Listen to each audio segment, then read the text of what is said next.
La Maroquinerie Poignant à Troyes, c'est une équipe dynamique qui vous propose un large choix de sacs de grandes marques. Glamour, moderne, sport chic, vintage ou tendance. Mais aussi des accessoires pour parfaire vos looks en toutes circonstances.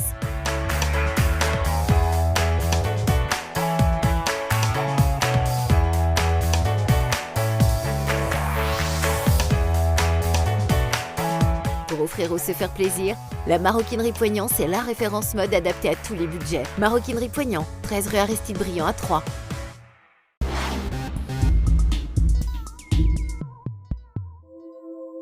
Vous aimez votre département et vous voulez en défendre ses valeurs et ses richesses? Rejoignez-nous et devenez ambassadeur. Ambassadeur, l'Aube Puissance 10, partenaire d'Un jour dans l'Aube.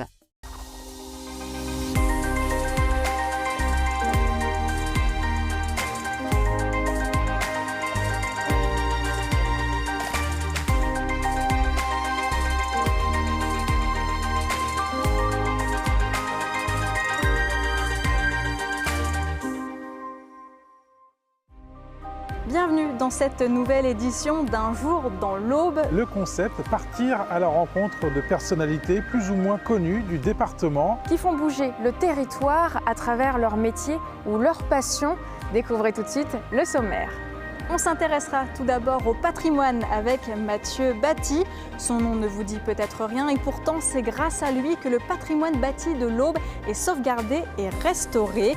Ce spécialiste nous racontera son parcours et son métier mais aussi son implication dans plusieurs associations toujours liées au patrimoine. Dans une deuxième partie, nous irons à la rencontre de Morgane Zwald. Elle est infirmière au service réanimation néonatologie du centre hospitalier de Troyes. Elle est en outre vice-présidente de l'association Préma-Aube, une association qui vient en aide aux nouveau-nés mais aussi aux parents du service, une femme engagée aux petits soins pour les autres. Dans la troisième partie, nous irons, vous le voyez, au stade de l'Aube à la rencontre de Benjamin Nivet, le capitaine emblématique de l'Estac. À 42 ans, il a annoncé la fin de sa carrière de footballeur professionnel il y a quelques mois. Nous allons tenter de découvrir l'homme derrière l'icône sportive. Bienvenue dans Un jour dans l'Aube. Et on se retrouve, comme promis, à Troyes où l'on va rejoindre Mathieu Batti. Cet aubois est un spécialiste du patrimoine et il en a fait son métier. Et bien plus que ça, il s'implique beaucoup dans des associations. L'une pour sauvegarder et mettre en valeur le patrimoine troyen et l'autre pour sauvegarder également et restaurer une église. Bref, vous l'aurez compris, Mathieu Batti est un passionné. Allons-y. Bonjour Mathieu, ravi de vous recevoir dans Un jour dans l'Aube, cette troisième édition de l'année. On se retrouve ici dans les rues de Troyes parce que vous exercez votre métier, architecte du patrimoine, également dans l'Aube évidemment. Qu'est-ce que ça veut dire architecte du patrimoine finalement?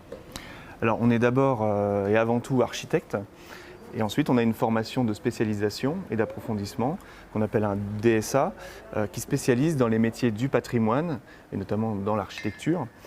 Et ça nous donne un certain savoir-faire, une spécialité pour œuvrer dans le cadre de réhabilitation de bâtiments, travailler dans l'existant, à la fois au niveau du mobilier, des édifices, de l'urbain, du paysager.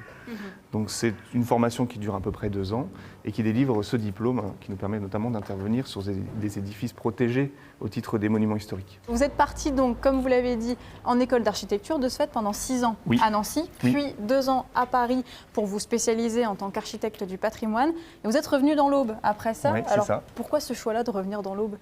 J'avais un certain manque, un attachement au territoire de l'Aube et à la ville de Troyes, qui me disait reviens à la source, parce qu'il y a la matière, on a énormément de patrimoine dans le département, et ça tout le monde peut en témoigner, que ce soit au niveau du mobilier, au niveau des édifices.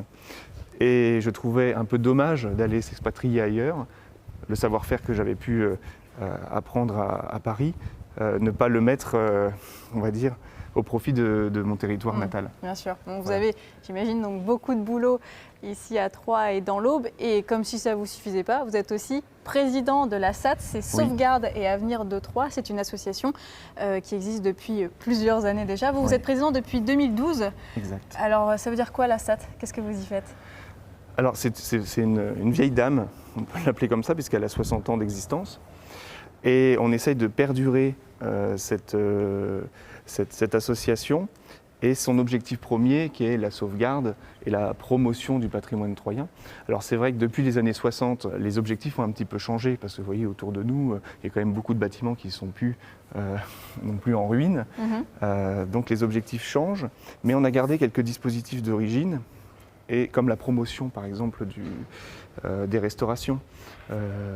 Essayer d'encourager les particuliers, les petits propriétaires à restaurer leurs biens.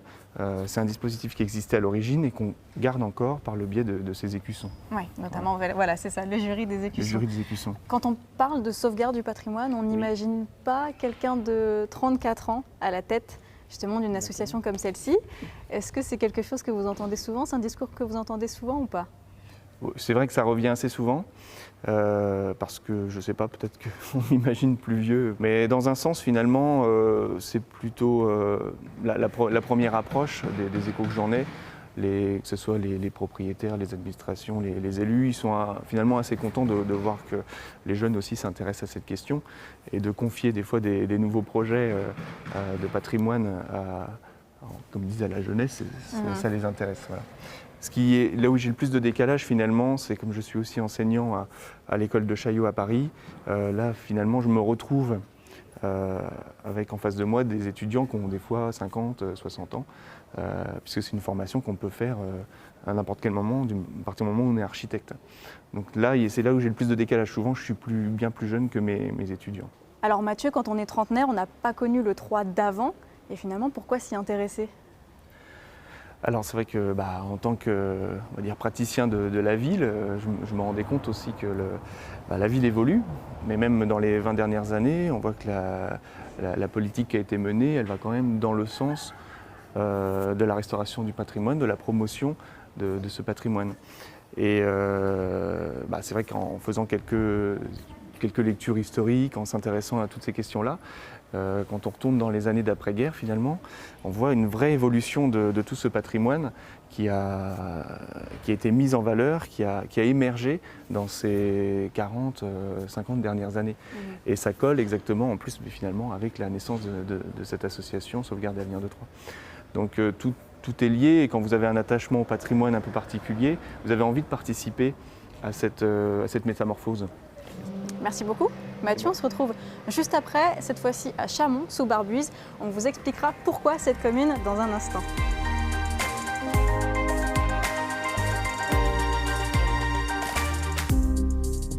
Mathieu, on se retrouve comme prévu ici à Charmont-sous-Barbuise, une commune que vous appréciez particulièrement parce que vous avez grandi ici et vous y habitez même encore. Est-ce que c'est ici aussi que vous est venue cette passion pour le patrimoine ? Je pense indirectement sans doute que le village dans lequel je suis né a dû influencer aussi mon parcours d'étudiant puis professionnel. Et c'est vrai que sur Charmont, j'ai beaucoup d'attachement dans cette commune, parce que déjà il y a pas mal de patrimoine, petit, grand, que ce soit ces deux églises, son château, sa mairie, ses écoles. Donc oui, sans doute que ça a dû jouer, et j'ai beaucoup d'attachement pour ce village et le département. Et puis vous avez lancé l'association à Clochefontaine, c'était en 2007 dans le cadre d'un projet étudiant. Alors c'est un projet que vous menez depuis très longtemps, finalement depuis 12 ans. Quel est le but de cette association tout d'abord ? C'est vrai que c'est une association qui est née d'une initiative étudiante dans laquelle m'a rejoint différentes personnes, dont le but initial était de sauvegarder, réhabiliter une ancienne église, la deuxième église de la commune qui est fermée depuis les années 70. Donc je me suis dit pourquoi pas essayer de mettre un peu les pieds là-dedans en 2007, et puis finalement ça a pris, et puis depuis on a mené plusieurs actions de façon à essayer de sauver cette église. Et le gros fil rouge de démarrage était de se dire ok, on restaure une église, mais on va essayer de la faire vivre après. Donc la première opération a été de la désaffecter au culte et d'essayer d'en trouver une nouvelle affectation culturelle. Voilà. Donc là on n'est pas devant l'église, on est devant le château, c'est oui, ça, de Charmont-sous-Barbuise. Pour quelle raison? Est-ce qu'il a un lien aussi avec l'association ou... Donc monsieur et madame Robin, qui sont propriétaires de ce château, nous suivent depuis le début de l'association aussi. Et grâce à eux, on arrive tous les ans à faire les journées du patrimoine et à proposer un spectacle gratuit, tout public. On utilise finalement ce site pour faire la promotion de l'association et de notre action. Et donc on les remerciera jamais assez de nous accueillir ici. Donc c'était le petit clin d'œil et aussi parce que dans le cadre professionnel, voilà, on a pu restaurer une partie du château ensemble.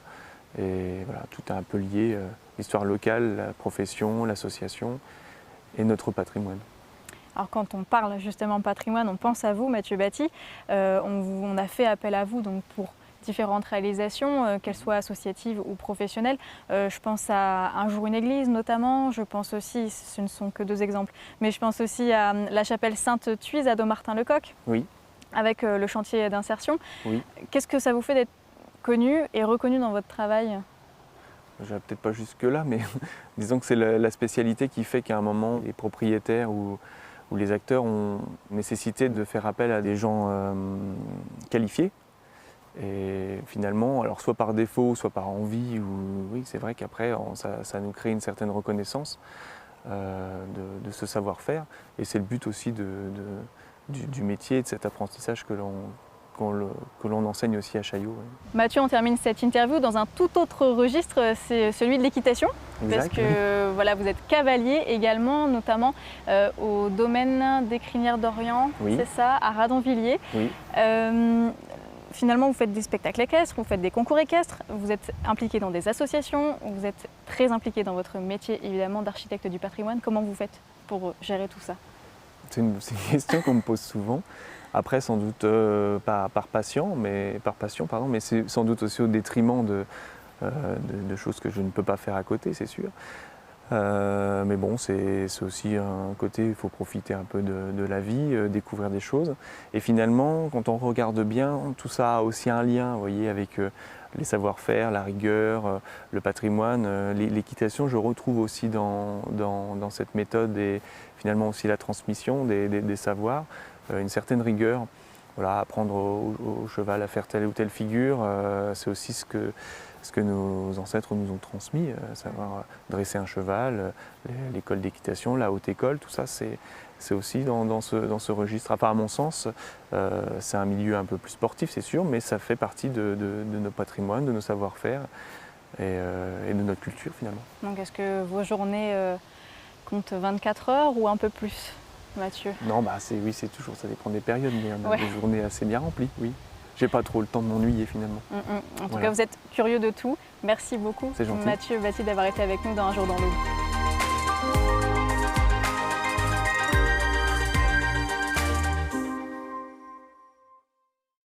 Que vous soyez particulier, chef d'entreprise, profession libérale ou bien viticulteur, agriculteur ou encore artiste ou sportif, rejoignez-nous et devenez ambassadeur. Ambassadeur, l'Aube Puissance 10, partenaire d'Un jour dans l'Aube.